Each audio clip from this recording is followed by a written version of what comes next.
Who's your commander? Good luck. Equip. Move to combat. Resolves. Right. Now, before you attack, Does anyone have an answer? Well played. Good game. Hello everyone, my name is DJ. This is the Jumbo Commander YouTube channel, and we have a brand new set coming out, and it's focused on Commander. It's Commander Legends Battle for Baldur's Gate. There is an entire set of cards to look at, explore, see if they fit in your Commander decks, but sometimes that's a little bit too much. So I'm going to focus on just the 10 cards that you need to pay attention to, that you need to pick up because they're going to be staples, the ones that slot into your commander decks right now. So let's get started off with number 10. We have Balor. Balor is 3 red for a 5/5 demon with flying. Whenever Balor attacks or dies, choose one or more. Each mode must target a different player.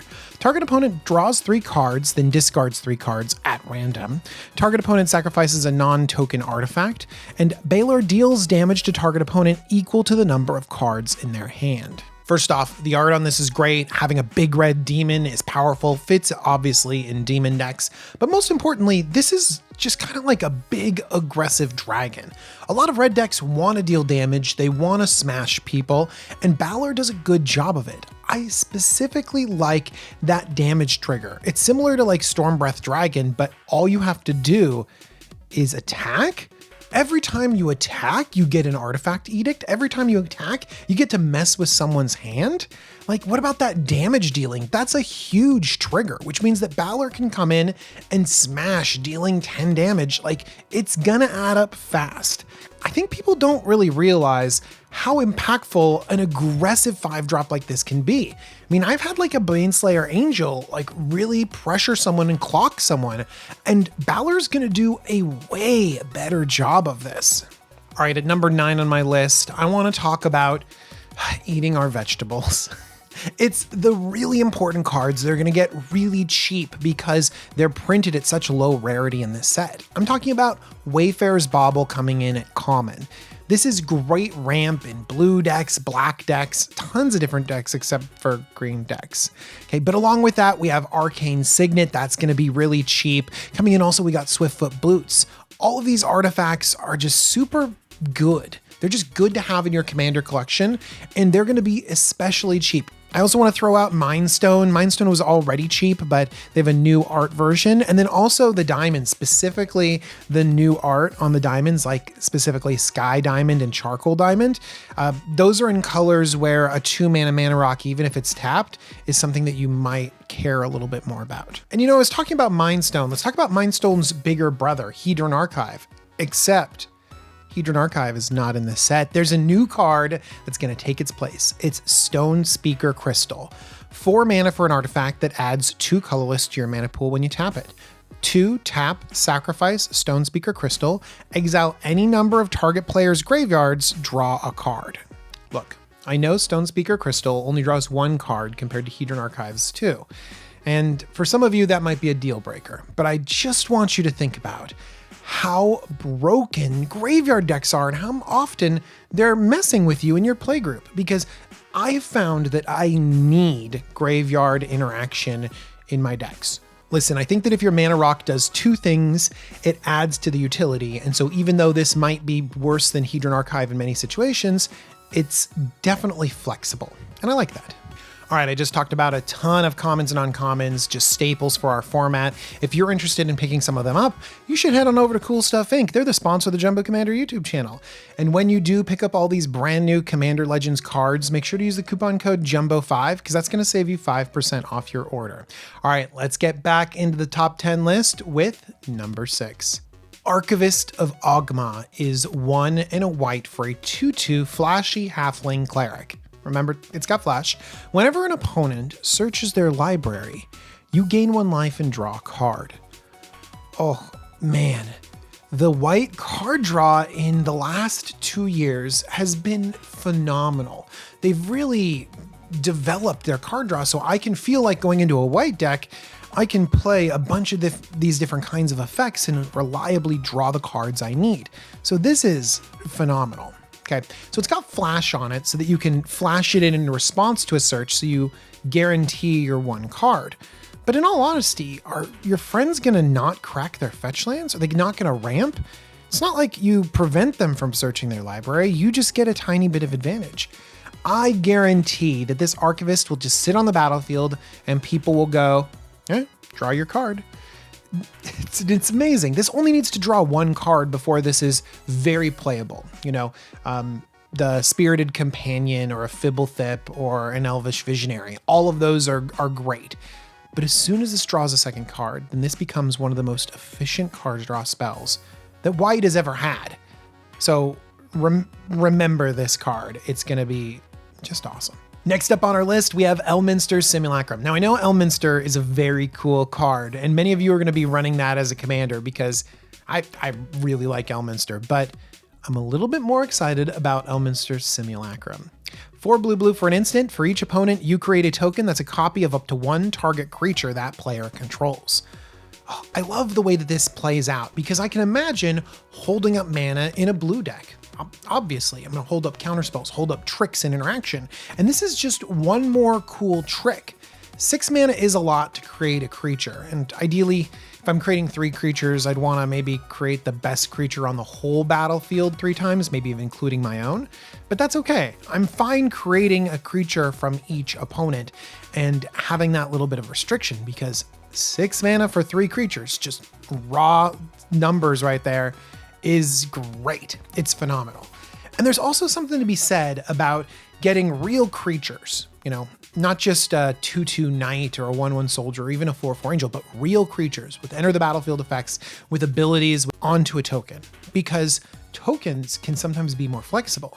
You can populate tokens. You can create copies of tokens. You can doubling season extra tokens out or parallel lives. I mean, there's tons of ways that you can manipulate tokens. And so Elminster Simulacrum is going to go phenomenally in all of those token decks because whenever you can make a token of something cool, well, then you have more things you can do with your token synergies. Speaking of token generation, I got to give a shout out to Bramble Sovereign. It's one of the reprints in this set. Originally from Battle Bond, you can pay 2 mana and just have any creature that enters the battlefield generate a token. And so again, creating tokens of real creatures is real good. Bramble Sovereign also will let you give those tokens to your opponents, so that's a pretty cool and interesting effect if you're playing politics with Bramble Sovereign. And so not only do these 2 cards belong in token-based decks, but they are filled with value, and I think that you're going to enjoy how they play, because they play big, they play fun, they're perfect for Commander. Next up, I want to talk about an overlooked uncommon. It's Githzeri Monk. Githzeri Monk is 4 and a white for a 3/2 flashy Gith Monk. It's got flying and psychic defense. When Githzeri Monk enters the battlefield, tap all creatures you don't control. So this could be a fog. It's got flash speed, so someone's threatening to attack you. You're like, hold on before attacks, flash this in. I'm going to negate your attack by tapping everything down. Fantastic. Sometimes you need a fog, especially in creature-based decks and stuff like that. The body on this is totally fine too.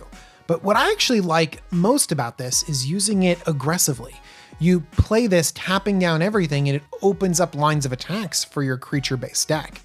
That's very good because sometimes the board can get messy and white can be outclassed. And so if you need to be attacking with creatures, you need to have reliable ways of getting them in for damage. But more importantly than evasion or tapping some things down, I love that it taps down everything. This is similar to Cryptic Command.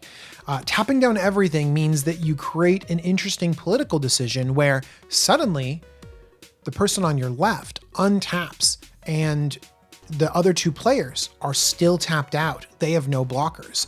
And so that incentivizes even more attacks.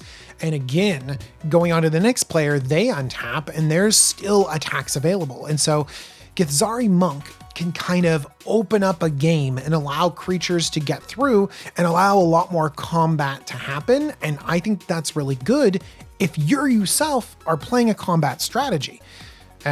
So don't overlook this card. I think that it's sneakily good. All right, next up, we have to ask the question, do you have a dragon deck? Do you want a dragon deck? Because the dragons and the dragon synergies in this set are phenomenal. I mean, it is the Dungeons and Dragons set. I particularly like Reckless Barbarian and Scaled Nurturer because a lot of times your dragons are big. And there are big dragons in the set. Dragons that are fun and splashy, have you rolling dice, creating a bunch of 1/1s, creating treasure. Great, fantastic, over-the-top dragon stuff. Fantastic. But here's the thing. We don't need more 7-drop dragons. We need 2-drop dragons. We need dragon support so that we can get to our favorite, most powerful big dragons easier and more reliably. Reckless Barbarian is perfect for this. 2 mana 2/2, sacrifice Reckless Barbarian, add 2 red mana to your mana pool. So this will immediately work with all of your dragon synergies because it is a dragon. This will cost 1 less if your dragon is in the command zone, being a 1 mana 2/2 that generates mana. This will trigger your other random dragon spells. In fact, sometimes you'll want to storm off with dragons, creating a bunch of dragons and dumping them onto the battlefield, creating all of those different dragon triggers. And so Reckless Barbarian can be good. And by the way, it might even just be good in a normal storm deck. Like, people play Wild Cantor and other things that can save up mana and then cash it in later, or just be mana neutral. The Scaled Nurturer, by the way, also really good. Not to mention that, like, we do have mana dorks that can get us to dragons, but being a dragon itself is good. It's flavorful. It's on theme. People will be running this over mana dork just because it's a dragon and it works with all those other dragon things. Now, 2 mana is where we want to be at ramp, but that's not to mention we have 3 mana rocks that specifically synergize with dragons. I like the one that grants haste. Granting haste on dragons can be really good because sometimes you put this big dragon on the battlefield and you want to be immediately swinging with it. It also might accelerate a turn. So if you are playing a slow mana rock, 3 mana rocks are kind of slow, maybe giving your dragon haste can help catch you back up again when it comes to the race. Some dragons do have haste. Some of my favorite dragons have haste, and like Dragon Tempest generates haste too. Anyways, that's not the point. It's still a pretty good card.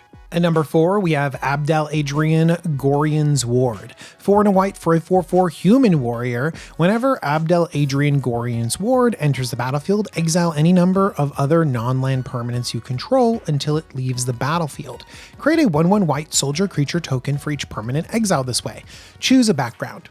Now, we're not looking at this in terms of being a commander. I'm sure combined with some sort of background, it'd be very cool. And there's a lot of interesting things you can do. But I think that this is just strong as another tool for essentially World Gorger combo. Let me explain. Let's start with Abdel Adrian Gorion's Ward in your graveyard.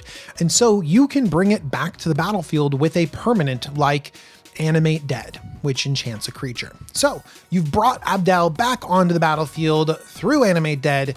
Abdel enters the battlefield and it has a trigger. You can choose to exile some stuff, including that Animate Dead. Of course, you can exile other things, mana rocks to generate value, enter the battlefield creatures, but let's just stick with that Animate Dead. As soon as that Animate Dead blinks out of existence, Abdel has no reason to stick around. It has to be sacrificed, and so it goes back into the graveyard. Now that it's gone, it's going to poof the things that it exiled back into existence. That Animate Dead is going to hit the battlefield, bring Abdel back onto the battlefield, and you've created a loop. And every time you loop, not only are you blinking things, but you're also creating a 1/1 creature. That is great because you've essentially created a 2-card combo that can win the game the next turn because things have summoning sickness. But it could theoretically win the game immediately if you have anything that punishes your opponents for things entering and leaving the graveyard, ways to give haste, value for blinking things. So this is just a fantastic card that's going to slot into a bunch of different decks and be one more redundant piece of a combo. All right, at number 3, we have Carlatch, Fury of Avernus. 4 and a red for a 5/4 legendary Tiefling Barbarian. Whenever you attack, if it's the first combat phase of the turn, untap all attacking creatures. They gain first strike until end of turn. After this phase, there's an additional combat phase. Choose a background. Again, not analyzing this as a commander. Love if you compare with the background. You don't need to attack with Carlatch. And this can come down right at 5 mana, and it can happen every single turn. So if we compare it to other ones, like comes down earlier but needs to extort, or something that costs 6 mana and creates this effect, or something that costs 6 mana and then you need to wait a turn to either get a land drop or wait a turn to be able to have it attack, means that Carlatch comes in pretty consistently because you hit at 5 mana and it doesn't need to attack. You attack with other things and then suddenly you get those extra combat steps. I can see why people want it in the command zone as just extra combat sitting there so everyone has to be afraid of what's already on the battlefield.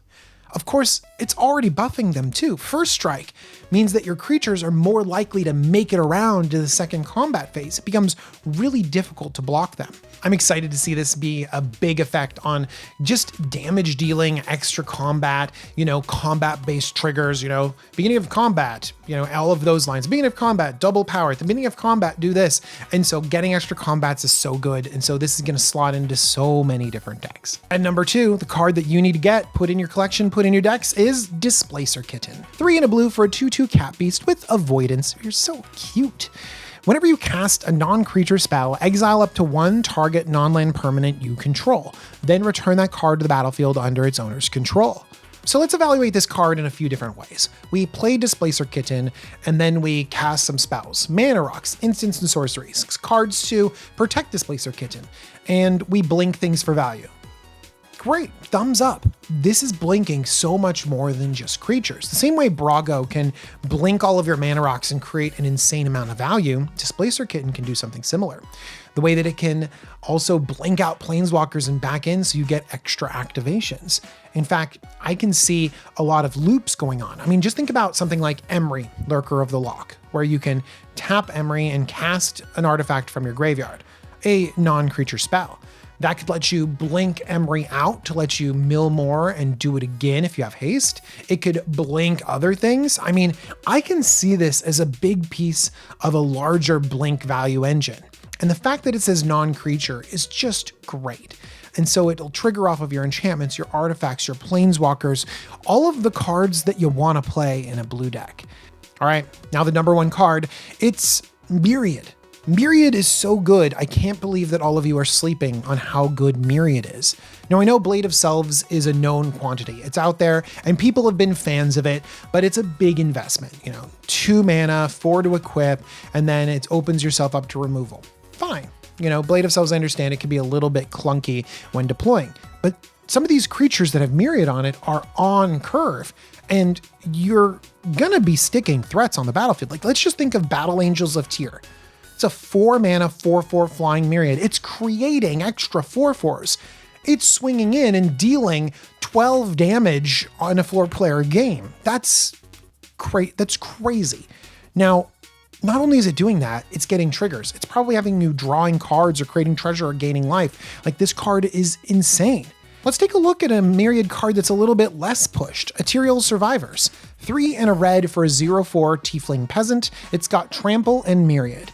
As long as Ethereal Survivors is attacking, it gets +X+0, where X is the number of lands defending player controls. Wow, I can imagine this attacking for 18 damage, 21 damage. There are people out there that ramp like crazy indiscriminately, and Ethereal Survivors can just attack someone that's open and create this dispensable token, swinging and trampling with huge damage based on your ridiculous ramp. Of course, I love Myriad, but I haven't really called out my number 1 favorite card because I'm saving it for the ultimate Myriad card, and that's Legion Loyalty. 6 white for an enchantment. Creatures you control have Myriad. Oh, Legion Loyalty is fantastic, and many people are talking about how great it can be, but others are saying that it's just not as good as it looks. So let's break down Legion Loyalty, let's analyze it, and let's figure out how good it is, because it's not the perfect card that's going to win you all of your games, but it might be exactly what you want for your commander deck. So Legion Loyalty costing 8 mana is a lot, which means that this needs to act as a big finisher. I think it does that too. If you have no board, you have no creatures, Legion Loyalty does nothing. But similarly, a Craterhoof or another Overrun also does nothing. So sometimes in creature-based decks, you need creatures in order to execute your game plan. And so if you are a creature-based strategy, you should include Legion Loyalty with the expectation that you'll have some creatures. So now let's analyze a situation where you have a modest board state, not really enough to kill everyone. Well, if you had a card like Overrun or Craterhoof, maybe you could play that and throw all of your efforts into one opponent and kill them. That's something that Legion Loyalty can't do, because if you were to take all of your creatures and throw them at one opponent, Legion Loyalty would just multiply that effort across your other two opponents, allowing you to bring down everyone a little bit, but not kill one person. Sometimes it is important to go for that kill, but other times I think Legion Loyalty allows you more staying power. You can play Legion Loyalty, have a smaller attack, and then get those enter the battlefield effects, those things that will help you get to the next turn. Whereas a Craterhoof, if you're not killing everyone, well, in many situations, you're leaving yourself pretty open. Okay, so in a medium board state, Legion Loyalty is fine and can generate you value and can spread your damage out. In a big board state, well, this does fulfill those requirements where it takes all of your big creatures, you throw them all at one opponent, and it multiplies the damage out. It Hydra Omnivores to everyone. In fact, Hydra Omnivore would be really great with Myriad. In fact, I can imagine the ceiling, all of those crazy cards that would be great with Myriad. We've tried them out. We've tried them with Blade of Selves. I've put Blade of Selves on a Cuckoo show, and it's amazing.